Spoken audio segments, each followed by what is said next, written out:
Hello दोस्तों, स्वागत है आपके अपने यूट्यूब चैनल रैंक वन पर। आशा करते हैं आप सब लोग अच्छे होंगे और अपनी प्रिपरेशन में अच्छे से लगे होंगे। अगर आप भी एएलपी सीबीटी वन की तैयारी कर रहे हैं तो ये क्लास आपके लिए बहुत फ़ायदेमंद हो सकती है, क्योंकि हम इस क्लास में एएलपी 2026 के लिए कितना सेव स्कोर रहेगा उसके बारे में आपको बताएंगे, और हम बताएंगे 2024 में क्या कंपटीशन रहा है और 2026 में क्या कंपटीशन रहने वाला है। हम 2024 की वैकेंसी को कंपेरिजन करके आपको 2026 में बताएंगे कि आपका कितने नंबरों पर सिलेक्शन हो जाएगा। आपको पहले टारगेट सीबीटी वन ही करना है, क्योंकि सीबीटी वन का क्लियर करने के बाद आपको सीबीटी 2 में बैठा दिया जाएगा, जहां से आपकी मेरिट बनेगी। तो चलते हैं आज की इस महत्वपूर्ण क्लास की ओर।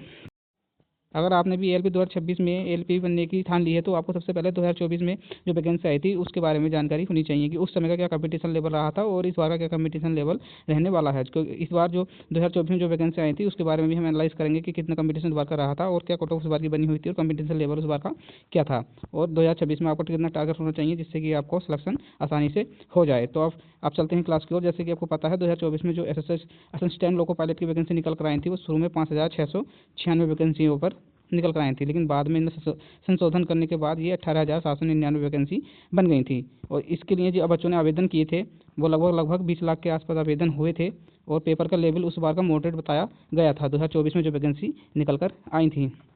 और पर सीट कंपटीशन जो रह गया था वो 70 रह गया था, क्योंकि अटेंडेंस जो रही थी उसमें केवल 60% के आसपास रही थी, यानी कि लगभग 15 लाख के आसपास ही बच्चे पेपर देने के लिए गया था। तो पर सीट कंपटीशन यानी कि एक वैकेंसी के लिए 70 बच्चे दावेदारी कर रहे थे।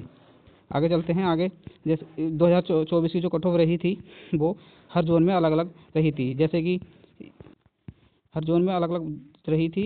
जैसे अहमदाबाद में 54 पे मेरिट लगा दी गई थी, और अजमेर में भी 54 पे लगी थी। लगभग ये हर जोन में, जिस जोन से इस बार आपने डाला है उस जोन में देख लेंगे कि पिछली बार की क्या कट ऑफ रही थी। हर जोन की 60 के आसपास भी गई थी, 62 के आसपास भी गई थी। ये सीबीटी वन की बता रहे हैं जब 20 गुना बच्चा लिया गया था। और कैटेगरी वाइज तो कम गई थी, क्योंकि कैटेगरी वाइज में बच्चा बहुत कम फॉर्म डालता है। ज़्यादातर अनरिजर्व की ही कट ऑफ हाई जाती है। एससी में देख लो 36 देख लें आप, 36 गई थी, 28 भी गई थी, 43 भी गई थी ओबीसी में। ऐसे ही हर जोन में अलग अलग गई थी। 25 पे कैटेगरी वाइज सिलेक्शन हो गया था सीबीटी वन के लिए। आपने जिस जोन से डाला है आप उस जोन की कट ऑफ देख लेंगे कि इस बार का कंपटीशन क्या लेवल रहा है, उससे आप अंदाजा लगा लेंगे इस बार की कट ऑफ क्या रहने वाली है। जैसे एएलपी, अब आप चलते हैं एएलपी 2025 की ओर। जैसे कि आपको पता है इस बार की वैकेंसी जो आई है 9970 वैकेंसी इस बार एएलपी 2025 ने निकाली हैं, जिसमें बच्चों ने जो टोटल फॉर्म डाला हुआ है वो लगभग आप पहले देख लें किस जोन पे कितनी वैकेंसी बची हुई है। अब जोन वाइज यहाँ पे वैकेंसी हैं, आप देख लेंगे जिस जोन से आपने डाला है, ये जोन है इधर, तो ये वैकेंसी का डाटा है किस कैटेगरी में कितनी वैकेंसी आई हुई हैं। आप देख लेंगे जहाँ से आपने फॉर्म डाला है उसमें कितनी वैकेंसी डली हुई हैं। और टोटल वैकेंसी जो 9970 हैं उसमें जो फॉर्म की दावेदारी की गई है इस बार वो लगभग 21 लाख के आसपास फॉर्म बच्चा डाला हुआ है।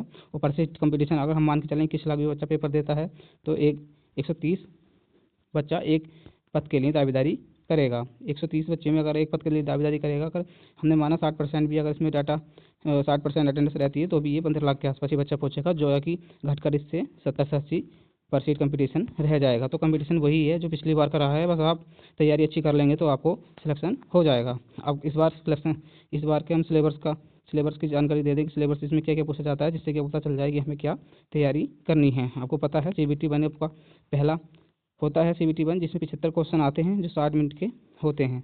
1 घंटे में आपको 75 क्वेश्चन करने होते हैं, जिसमें मैथ में 20 क्वेश्चन आते हैं, रीजनिंग में 25 क्वेश्चन आते हैं, साइंस में 20 क्वेश्चन आते हैं, करंट अफेयर में भी 10 क्वेश्चन पूछे जाते हैं। सीबीटी वन क्लियर करने के बाद आपको सीबीटी टू में बैठा दिया जाता है, जिसमें आपका 100 मार्क्स का पेपर होता है, जो 1.5 घंटे के लिए आपको टाइम दिया जाता है। और पार्ट बी भी उसी दिन हो जाता है, जिसमें आपकी रिलेटिव ट्रेड में से पूछा जाता है, जो 1 घंटे का होता है और 75 क्वेश्चन उसमें पूछे जाते हैं।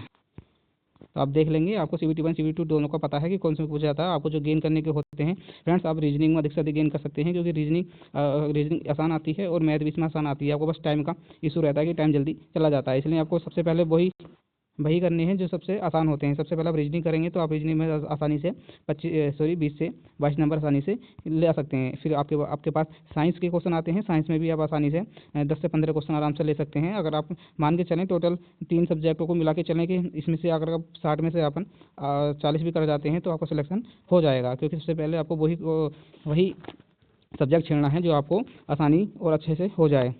इसके बाद हम चलते हैं नीचे। आपका टारगेट 2024 में जो होना 26 में होना चाहिए वो 40 प्लस का होना चाहिए। 40 से अगर आप कर लेते हैं तो 40 में आपका सिलेक्शन 100% हो जाएगा, क्योंकि 40 के बाद आपको नॉर्मलाइजेशन मिल जाता है, जिससे आपके स्कोर बढ़कर अधिक से अधिक हो जाता है। तो 2026 में आपका टारगेट 40 का होना चाहिए। और अपनी स्पीड बढ़ाने के लिए आपको सबसे ज़्यादा डेली के प्रैक्टिस सेट देने हैं, जिससे कि आपकी स्पीड अच्छी हो जाए। अगर स्पीड अच्छी हो जाएगी तो आपका पेपर आसानी से निकल जाएगा। तो हमने आपको बता दिया आपका जो है 26 में टारगेट 40 का होना चाहिए, 40 प्लस ही होना चाहिए। और आपको सब सिलेबस भी बता दिया है क्या सिलेबस आता है, और हमने वैकेंसी वाइज भी आपको बता दिया है कि कहाँ से कितनी वैकेंसी बची हुई है और कंपटीशन इस बार क्या रहने वाला है। तो आप अपनी तैयारी में लग जाइए, क्योंकि आपके पेपर जल्द होने वाले हैं। मिलते हैं किसी ऐसी क्लास में, जब तक के लिए धन्यवाद।